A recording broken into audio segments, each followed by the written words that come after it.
Hi, hello. Welcome to the episode of Isaiah's Newsstand. It's your host, Isaiah Edwards. The date is January the 31st, 2024. Hopefully, this episode finds you well in good spirits and high hopes. As for me, I'm doing pretty good.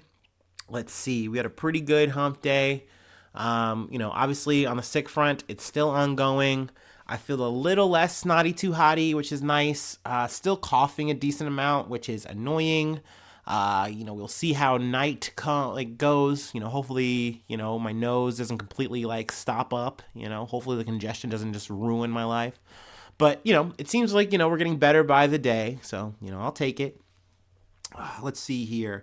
Food Corner was good. Food Corner was great. I had a food redemption moment, which we love. We always love to see that.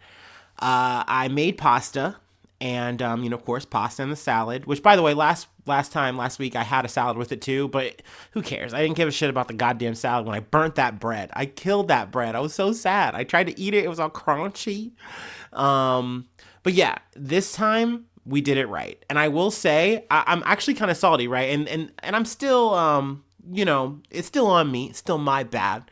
But I had looked up this time. I was like, I'm going to look up an air fryer recipe for how to make it. And I just used French bread as an example.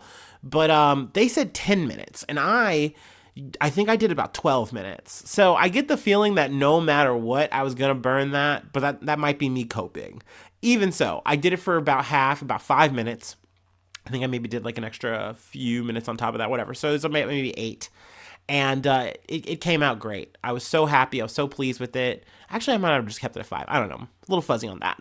But I was just happy that it came out and it wasn't blackened. You know what I mean? I wasn't trying to make another fucking Metallica song here. I just wanted to have a good little meal. So yeah, essentially it was the same pepperoni, pineapple, little pizza fixings that you make it work. It just, molto bene. Loved it. So yeah, I'm a happy camper for that. Like I said, work was fine. It was work. And here we are, getting ready to do our startup and talk about some news. So yeah, let's do that.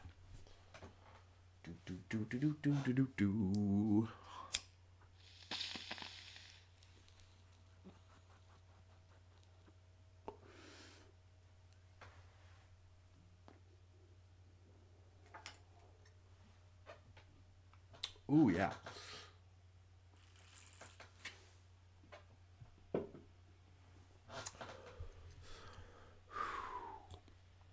All right.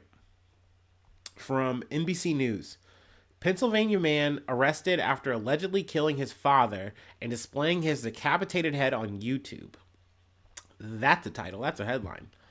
A Pennsylvania man has been arrested after allegedly killing his father before displaying his decapitated head in a gruesome YouTube video while spouting right-wing conspiracy theories.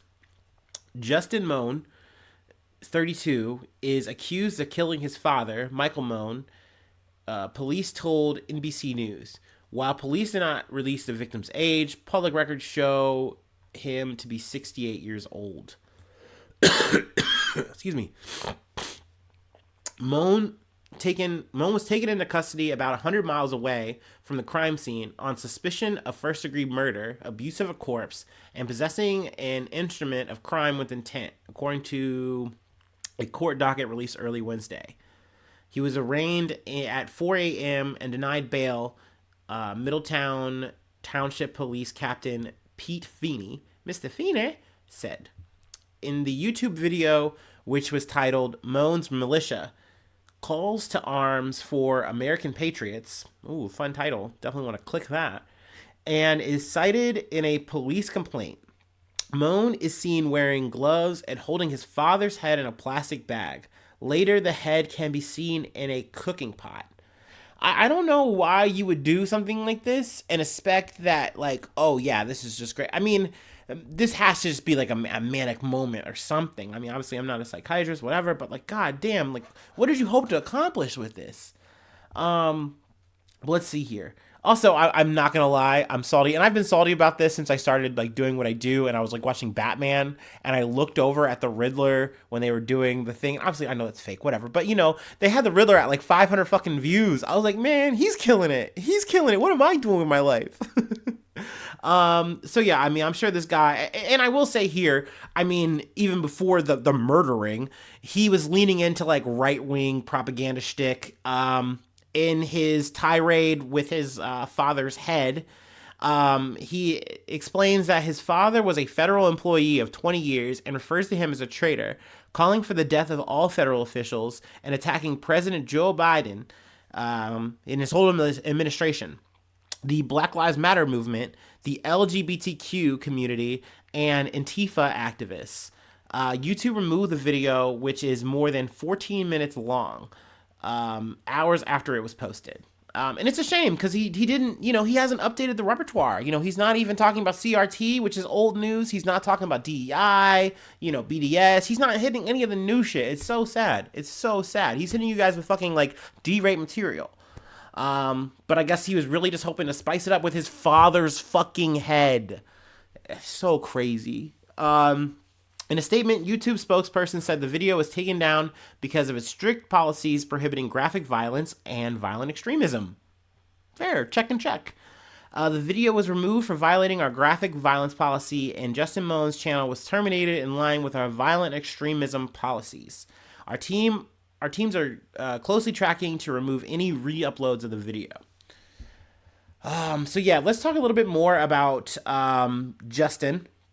He has filed at least 3 lawsuits against federal agencies, including the U.S. government, claiming they negligently caused him to take out student loans between 2010 and his graduation from Pennsylvania State University in 2014, a court filing shows. He paid a filing fee of $2,000. After his claims were dismissed, he sought to have the judge recused from the case because of what he claimed was a personal bias and conflicting personal financial interest. They essentially just summed it up to like, no, dude, you were just a disappointed college student or, college graduate, which, fair, you are. And I agree with the courts on this. Like, dude, you're just molding because, yeah, man, you have debt and the system fucking sucks. And you're trying to throw it back at the system in a way that is not going to work for you, and now you're mad about that. Like, this is just not the wave, bro. But yeah, I mean, this is essentially a guy who seems like he's going to blame his shortcomings on everyone else, anyone else he can. Mohn also sued his former employer, Progressive Insurance, in 2020, alleging wrongful termination and sex discrimination against men. He was hired as a customer service representative in October of 2016 and was fired in August of 2017 after he kicked open the facility's doors. Like, dude, it's not because they hate men. It's because they hate you, bro. Like, you're probably an asshole to work with. Like, why are you kicking down doors like it's a goddamn Lord of the Rings movie? Stop it. What are you doing? So yeah, I mean, clearly this dude was just a fucking asshole, and now he is taking it to the furthest level. Also, he is an author. A nonfiction book released via Amazon, which is, very classic pathline. Via Amazon in 2017, titled The Revolution Leader's Survival Guide, contains the transcript of a letter to then President Donald Trump, a real patriot who would never let this happen to Mohn, warning of a peaceful revolution led by the author if positive change does not come to America and the world soon. But yeah, back to the matter at hand. Mohn's mother, Denise Mohn, found his father's body and called the police around 7 p.m. on Tuesday. Now, apparently, he winds up at like an Air Force base, or not Air Force base, I'm sorry, National Guard base. Let's see. Police later stopped Mohn in Fort Indiantown Gap, about 100 miles away from the crime scene, driving the car that was missing from the family home. Fort Indiantown Gap near Harrisburg, Pennsylvania, has a National Guard training facility. We didn't know where he was going and what his intentions were when he left, Feeney said. Fortunately, we were able to get a location based on his cell phone, which, that is the way. Technology makes it so it's very easy to track your fucking ass. It's not fucking hard these days. And super good in the situation. I'm glad that they were able to fucking apprehend this motherfucker before he did whatever the fuck he was gonna try to do at this fucking National Guard base. I don't know what his next move was. But yeah, he didn't get the revolution that he wanted, and now he is in custody, which is good. Let's go on and move on to the next beat. I'll keep you posted on, whatever is next for Mohn. Yeah, but from NPR, Representative Cori Bush is under investigation after hiring husband as security. Representative Cori Bush, Democrat from Missouri, shout out to the home state, confirmed Tuesday that the Department of Justice is investigating her campaign spending on security services.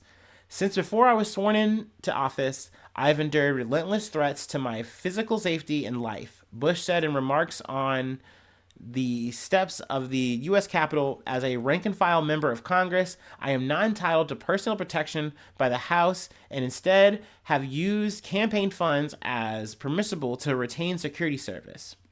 Bush says she is fully cooperating. The Justice Department declined to comment. The St. Louis Democrat says she retained her now husband as part of her security team and claims he is able to provide services at or below market rate. Now, this is something that is allowed, but let's see. Congressional ethics rules for members of the House of Representatives permit family members to be paid from campaign funds for bona fide services, so long as the payments do not exceed fair market value. So I guess that's more or less what the investigation is going to entail. Now, mind you, Bush has mentioned, it's said in this article, that this is not the first time she's been investigated over, her security detail in this whole situation, and that she's going to be as compliant then as she was now. And she was, absolved of any wrongdoing then, and expects the same now. So, I mean, that being said, it's something that is eye-opening because it's the GOJ and it's not like some, Republican saying, oh, this is, some, progressive radical taking advantage of our system, blah, blah, blah, blah, blah, you know what I mean? So, that being said, I'm curious to see how this is going to turn out, this investigation.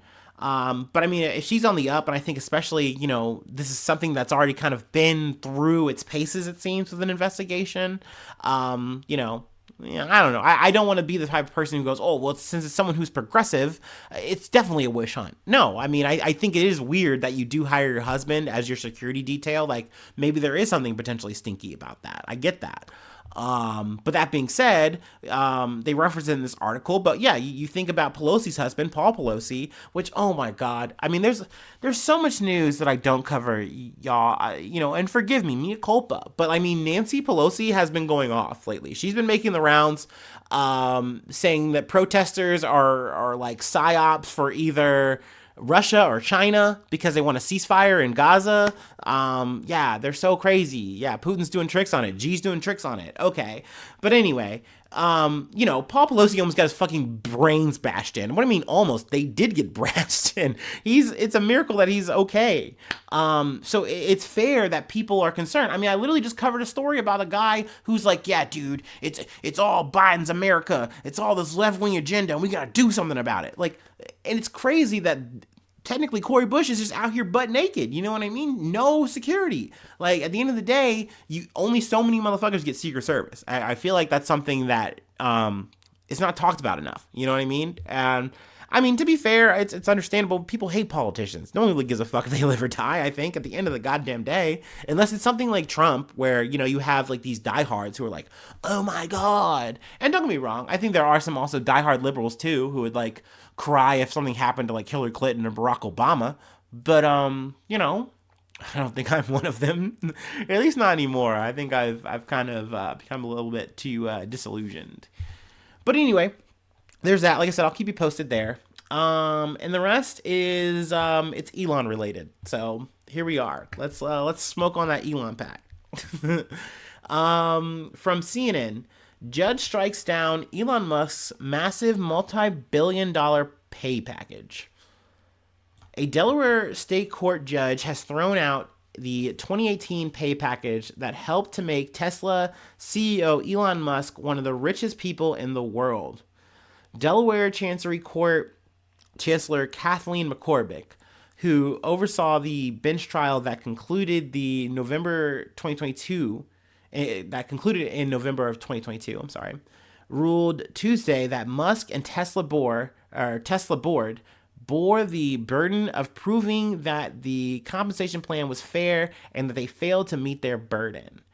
The 303 million split adjusted stock options that Musk had received as part of the package are worth $51 billion today when calculated using Tuesday's closing price, less the modest exercise price of $23.34 a share. The case was argued in Delaware, where Tesla and many other major U.S. corporations are incorporated. While Musk did not have an immediate comment on the decision, he did tweet Tuesday, "Never incorporate your company in the state of Delaware." He then did a little poll saying oh, should I take my shit to Texas or Nevada, where I have better options or controls, whatever, blah blah blah. Who gives a shit? I don't give a fuck what that egomaniac does on his fucking goddamn site that he bought. That being said, I really don't want to get in the weeds of this shit because I'll level with y'all. I'm not a numbers man. It's hard for me to explain this shit. But at the end of the day, Musk was given this kind of elaborate package because it's look, we really want Elon to focus on Tesla and make Tesla as good and great as it can be. Now, me personally, I think you guys know my feelings on this shit. I don't think that Elon Musk can do these things that people think he can do. I think he's just a guy who has a lot of money and gotten really lucky and gotten super good cushy deals like the one he got here. And that's what's gotten him to where he is. You know what I mean? This is a guy who's propelled his fucking emerald money that he got from his goddamn fucking daddy and made it work for him. Good for him. And he's got his fucking fingers in a lot of pies. And people think that this guy's an innovator. I don't believe that. I think he's a goddamn flim-flam man. I think at best he's like the Thomas Edison of our generation, and that should not be looked as a compliment. Okay? Just whatever. You know what I mean? He's like Stan Lee. And once again, not a compliment. But he's made it work for him. He's made himself look like a really prize piggy. And for Tesla, they really wanted to market him to the shareholders saying hey, he's worth this kind of investment. You should give him these kind of stock options. It's going to be worth it for us in the long run. And essentially what, McCormick, whatever court has kind of come to the conclusion, he's not. He hasn't proven that here. And he should give the money back. He should give those stock options back. So that's essentially what he has to do. Now it's going to go to an appeal. But that being said, it's not like it's going to be the biggest loss in the world. At the end of the day, Elon Musk is probably still going to be the richest guy, on the fucking rock. It just is what it is. And not to mention, they're going to renegotiate the deal. That is allowed. So he's still going to get a probably juicy stock option, whatever. But yeah, more or less from Tesla's aim or their side, their reasoning for this is look, we want him to be focused. We don't want him to be focused on his drilling company that fucking sucks and doesn't do anything. We don't want him to be focused on Twitter that is just bleeding fucking money like a goddamn sieve and not doing anything and making everyone goddamn mad. We don't want him focused on that, We need him focused on Tesla, the company that also fucking sucks and can't even make a goddamn decent RC car. But whatever, we need him to make this bigger and better than ever before. We need him focused, okay? That's why he needs more money. More money now, please. And essentially, even Elon Musk has said this. He's I need this money so that I can focus on this. Oh, I forgot about SpaceX, the rocket thing that works sometimes and doesn't work other times. But whatever, it's going to get us to Mars. He promises. But yeah, that happened. Obviously, this is relish to me. I love to see this man fail. I ain't room for him. He's getting all my goddamn tomatoes. But it just is what it is. I do get it. I understand why people trip over their fucking dicks and clits to fucking work with this guy, and they cry and they think he's just a bee's fucking knees whenever he farts. And shit, I'm talking about him now. God damn it. And I'm about to talk about him again. So let me take 5. Let me take a little quick break, and I'll cover an Elon Musk dub. How about that? 50-50, Look at this. No spin here.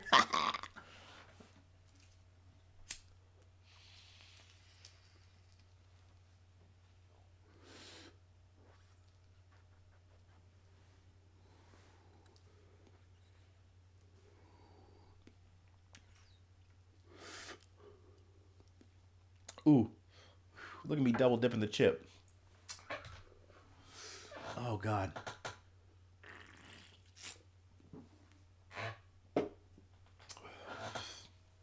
All right. All right, man. From Al Jazeera. What is Elon Musk's Neuralink brain chip now being tested on humans? We live in a wild, wild world, in a wild, wild time, y'all. Excuse me. All right. A year after being cleared for the test, billionaire Elon Musk's Neuralink has implanted its wireless brain chip in a human for the first time. Crazy. Musk has announced that the patient received the implant on Sunday and is recovering well. The device is meant to have several applications, from storing motor functionality within people to enabling a brain-computer interface. There is no independent verification of Musk's claims, and Neuralink did not offer too many details. Now, I gotta say, this is something that I've been sitting on for almost about a year since it started getting talked about in the fucking news. I remember just perusing through an article talking about how like rats with like these brain chip implants were dying, and like shit was just happening with monkeys and all this kind of fucking shit. And I was like, can't believe we're doing this fucking shit. But then I have to remember that this is just how animal testing kind of is. Like, it's obviously very Hanna-Barbaric, but that's just how it fucking goes. Like, okay, sure, animal testing.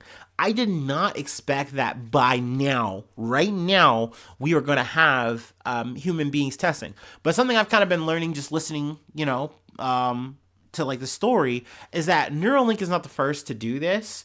There have been other companies that have been successful and been making some strides in this way. But that being said, they don't have Elon Musk on the project. And once again, this is where I have to give this man goddamn flowers. He has made himself a cult of personality where people, once again, think he's like the Thomas Edison of our time, that he's really got the glow, that he's really doing something. And that kind of like presence has power to it. Like, I won't knock that. I won't talk shit about that. That is real. You know what I mean? So that puts Neuralink in a different category of conversation. It just jettisons it up. And that being said, I mean, this does sound fucking cool. I mean, essentially they're saying with like a coin-sized chip that they implant into your goddamn brain. Sounds like some goddamn Matrix shit. But like, you essentially get connected like to your smartphone, like Bluetooth. The first product, called Telepathy, would allow people to control their phones or computers just by thinking. Planting the chip in part of the brain that controls motor function would also enable people to overcome neurological disorders, the company claims.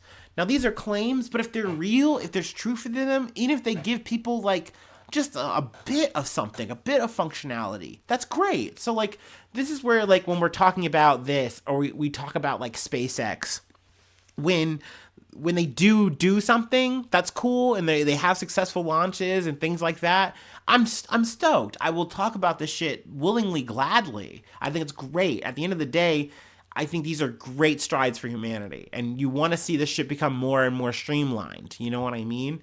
I want to live in my cyberpunk dream world, but it just sucks that it has to be like off the backs of like the people like Elon Musk. You know what I mean? Like, ugh.